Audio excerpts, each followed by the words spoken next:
Hello everyone, my name is Damini and I welcome you all in my YouTube channel Government Exams Contenders।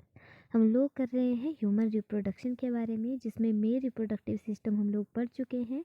आज हम लोग करेंगे female reproductive system. तो female reproductive system को start करने से पहले please like share and subscribe my channel. सबसे पहले इस डायग्राम को देख लेते हैं। फीमेल रिप्रोडक्टिव सिस्टम का डायग्राम है। इसके मेन पार्ट क्या क्या है। ओविडक्ट है, जिसे हम फेलोपियन ट्यूब भी बोल देते हैं। ओवरी है, ओवरी नहीं ओवरीज बोलेंगे हम लोग, क्योंकि ह्यूमन फीमेल्स में 2 ओवरीज होती हैं। यूट्रस है, सर्विक्स है और वेजाइना है। ये मेन पार्ट्स हैं ह्यूमन फीमेल रिप्रोडक्टिव सिस्टम के। तो चलिए स्टार्ट करते हैं। एक एक पार्ट को लाइन वाइज पढ़ेंगे हम लोग, 1 बाय 1 सब कुछ डिटेल देखेंगे फीमेल रिप्रोडक्टिव सिस्टम की। द फीमेल जर्म सेल्स और eggs are made in ovaries. तो जो फीमेल जर्म सेल्स हैं, फीमेल जर्म सेल का नाम क्या है, एग है, और बनती कहाँ है वो, ओवरीज में बनती हैं।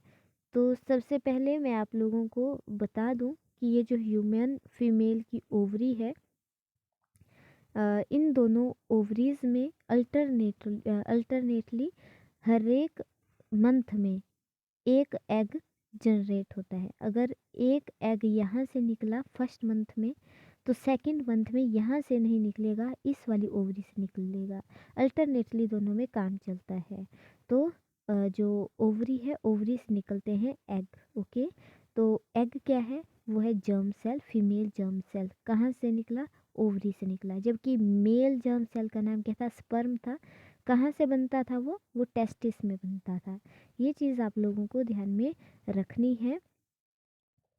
और ये जो ओवरीज हैं, ये कुछ हार्मोन्स भी प्रोड्यूस करती हैं।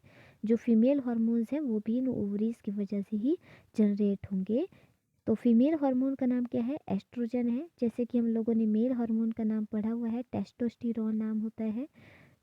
तो वैसे ही फीमेल हार्मोन का नाम है एस्ट्रोजन, जिसकी वजह से फीमेल में फीमेल वाले सारे करेक्टर्स आते हैं। तो जब गर्ल का बर्थ होता है तो उसके बॉडी में already thousands of immature cell eggs होते हैं। तो इमेच्योर एग्स हैं, अभी मैच्योर नहीं हुए हैं जब गर्ल का बर्थ होता है। तो जैसे जैसे गर्ल की प्यूबर्टी एज आती है, उस टाइम ये जो एग्स हैं ये मैच्योर होना स्टार्ट हो जाते हैं। और हर एक मंथ में, जैसे कि मैंने पहले भी आपको बोला, एक ओवरी एक एग को प्रोड्यूस करेगी, एक मैच्योर एग को प्रोड्यूस करेगी। फिर क्या होगा, ये जो एग है, मैच्योर्ड एग, वो यहाँ ओविडक्ट के पास पहुँच जाएगा, यहाँ पर, राइट। तो ओवरी से कहाँ गया, ओविडक्ट के पास पहुँच जाएगा ये एग, जिसे हम लोग क्या बोलते हैं, फेलोपियन ट्यूब भी बोल देते हैं। मैच्योर्ड एग कहाँ रहेगा, ओविडक्ट में रहेगा, यानी फेलोपियन ट्यूब में रहेगा। अब क्या होगा, ये कब तक यहाँ पर रहेगा फेलोपियन ट्यूब में, जब तक 3-4 दिन तक ये यहाँ पर रहता है। फिर क्या होगा, यदि स्पर्म प्रोवाइड हो जाता है, यानी कि मान लीजिए जो मैच्योर फीमेल है उसमें रिप्रोडक्शन हो गई, उन्होंने सेक्सुअल इंटरकोर्स कर लिया, तो स्पर्म अवेलेबल हो जाएंगे।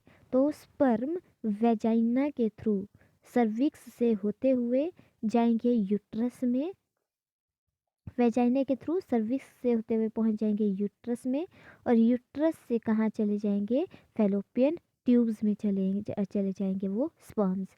और हम लोगों को ये भी पता है कि एक टाइम में मिलियंस ऑफ स्पर्म्स जनरेट होते हैं, है ना। हमने पढ़ा था मेरे रिप्रोडक्टिव सिस्टम में कि सिर्फ एक ही स्पर्म नहीं होगा, मिलियंस ऑफ स्पर्म्स एक साथ निकलते हैं ड्यूरिंग सेक्सुअल इंटरकोर्स। तो वो इतने सारे स्पर्म्स पहुंच जाएंगे यहाँ फीमेल रिप्रोडक्टिव सिस्टम में, और इसके यूट्रस से होते हुए पहुंच जाएंगे वो फेलोपियन ट्यूब के पास। अब क्या होगा, मान लीजिए ये है फीमेल एग सेल, यानी कि फीमेल जर्म सेल। तो इस एग सेल के साथ स्पर्म फ्यूज होने के लिए आ रहे होंगे बहुत सारे स्पर्म। इनमें से एक स्पर्म ही इस एग सेल को पेनिट्रेट कर पाएगा। जो स्पर्म सबसे पहले इस एग सेल के पास पहुंचता है, वो इसके साथ एग के साथ फ्यूज कर लेगा। जबकि और कोई भी एक स्पर्म सेल के एग में एंट्री होते ही इस एग के चारों ओर एक मेम्ब्रेन बन जाती है, मोटी सी लाइनिंग बन जाएगी, जिसकी वजह से जो स्पर्म है वो अंदर एंटर नहीं कर पाएंगे। तो ये जो बाकी के स्पर्म है उनका क्या काम होगा, वो नरिशमेंट प्रोवाइड करेंगे। अब ये सारी घटना कहाँ पर घटी है जी, ये घटी है यहाँ फैलोपियन ट्यूब के अंदर, जिसमें स्पर्म एंटर कर गया फीमेल के एग के अंदर और वहाँ पर फ्यूज़न हुआ फीमेल के एग का उस स्पर्म के साथ, और जिस प्रोसेस को हम लोग क्या बोलते हैं, फर्टिलाइजेशन बोलते हैं। तो जो फ्यूज़न होता है मेल और फीमेल गैमीट का, स्पर्म का और एग का, उसे हम क्या बोलते हैं, फर्टिलाइजेशन बोल देते हैं। और ये फर्टिलाइजेशन क्या हुई, यहाँ फैलोपियन ट्यूब के अंदर हुई। अब जब फर्टिलाइजेशन हुई, फ्यूज़न हो गया मेल और फीमेल गैमीट का, तो एक सेल बनी जिसे हम लोग जाइगोट बोलते हैं। अब जाइगोट में फर्दर डिवीजन स्टार्ट होने हैं, तो ये थोड़ा सा डिवाइड होना स्टार्ट हो जाता है जाइगोट। और इसमें जब 3-4 दिन तक फैलोपियन ट्यूब के अंदर ही रहेगा, ये जो जाइगोट है इसमें डिवीज़न होना भी स्टार्ट हो चुका होगा सेल्स का। अबाउट 16 सेल्स बन चुकी हैं 3-4 दिन में, जब यहाँ पर सेल का डिवीज़न हो रहा था जाइगोट के अंदर।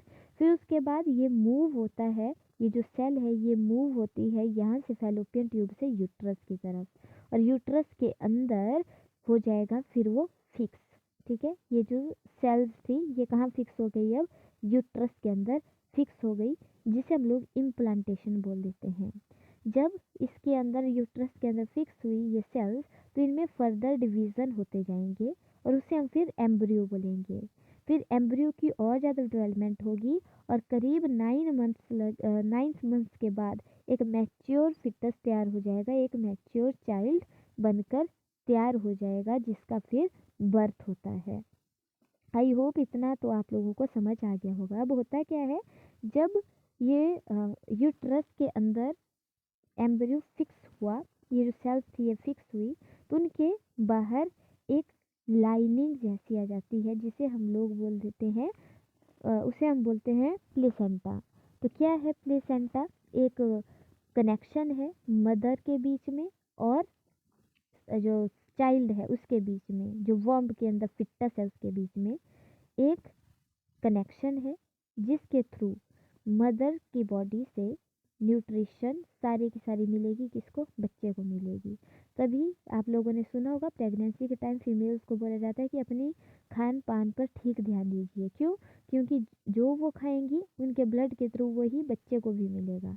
तो उनके ब्लड के थ्रू न्यूट्रिशन जाएगी बच्चे की बॉडी में, और उसको वो जो पैसेज है जिसके थ्रू उनके बीच में कनेक्शन बन रहा है उसे हम प्लेसेंटा बोल देते हैं। एक डिस्क लाइक स्ट्रक्चर है और ये यूट्राइन वॉल पे होता है, जो यूट्रस है ना उसकी वॉल के ऊपर ही होता है।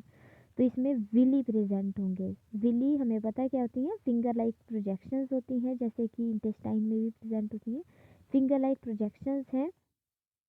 और मदर की साइड में ये होंगी एम्ब्रियो वाली साइड में, ठीक है, विली प्रेजेंट, जबकि मदर वाली साइड में क्या होंगे, ब्लड स्पेसिस होंगे विच सराउंड द विली। तो जिसकी वजह से ग्लूकोज और ऑक्सीजन की जो ट्रांसपोर्ट करना है बच्चे में और जो मदर के बीच में जो एक्सचेंज होना है इन चीज़ों का, तो उसमें फिर काफ़ी हेल्प मिलती है। सिर्फ और सिर्फ फूड ही नहीं, न्यूट्रिशन ही नहीं, जबकि जो वेस्ट सब्सटेंसेस है उनका ट्रांसफ़र करने में भी ये प्लेसेंटा काफ़ी मदद करता है, क्योंकि जो एम्ब्रियो है उसकी बॉडी से जो वेस्ट मटेरियल निकलेगा वो इस प्लेसेंटा के थ्रू ही निकलेगा बाहर और मदर के ब्लड में मिक्स होगा और मदर की बॉडी से फिर वो रिमूव हो जाएगा बाहर। तो कितने समय लगता है इस सारी प्रोसेस में, बच्चे के पूरे डेवलप होने में 9 मंथ्स लगते हैं, सब लोगों को पता ही है। और चाइल्ड का बर्थ होता है रिदमिक कॉन्ट्रैक्शंस की वजह से, किस चीज़ की, मसल्स की। और वो मसल सेल कहाँ पर प्रेजेंट होंगी, यूट्रस के अंदर जो मसल सेल है उनकी कॉन्ट्रैक्शन की वजह से ही क्या होती है, फिर चाइल्ड का बर्थ हो जाता है। आई होप इतना समझ आ गया होगा आप लोगों को। नेक्स्ट वीडियो में हम लोग करेंगे कि ये तो हमने देख लिया कि अगर एग की फर्टिलाइजेशन होती है तो उसकी फर्टिलाइजेशन होने के बाद न्यू चाइल्ड बन जाता है, पर अगर नहीं होती तो क्या होता है, ये हम लोग देखेंगे नेक्स्ट वीडियो में। That's it for today, thank you so much, मिलते हैं नेक्स्ट वीडियो में। Please like share and subscribe my channel. Bye bye.